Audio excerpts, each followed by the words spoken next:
আজ আজকে করছি লোটে মাছের ঝুড়ো। তার জন্য লোটে মাছ ধুয়ে নুন হলুদ আর কাশ্মীরি লঙ্কার গুঁড়ো মাখিয়ে রেখে দিয়েছি আধ ঘন্টা।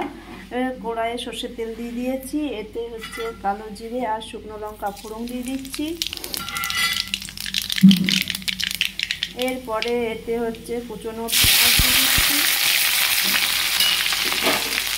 পেঁয়াজটা একটু ভেজে নেব ভালো করে। পেঁয়াজটা ভেজে নেওয়া হয়ে গেছে, এবার টমেটো কুচিগুলো দিয়ে দিচ্ছি। এর সাথে ধনে গুঁড়ো, জিরে গুঁড়ো, হলুদ আর কাশ্মীরি লঙ্কার গুঁড়ো সব দিয়ে দিলাম। এটা মশলাটা ভালো করে একটু ভেজে নিচ্ছি। মশলাটা ভালো করে ভেজে নিলাম। এরপরে এতে আদা রসুনের বাটা দিয়ে দিলাম। এটা ভালো করে ভেজে নিচ্ছি। মশলা থেকে তেল ছেড়ে বেরিয়ে গেছে, এবারে হচ্ছে আমি ম্যারিনেট করা মাছটা দিয়ে দিচ্ছি। এতে সামান্য একটু জল দিয়ে দিচ্ছি। এইবারে এটা একটু ঢাকা দিয়ে দেবো, জলটা একটু শুকনো করতে দেবো।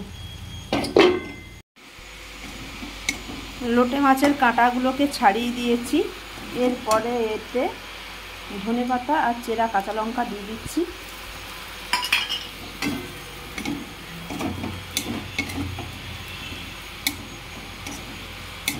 লোটে মাছের ঝুড়ো তৈরি হয়ে গেল।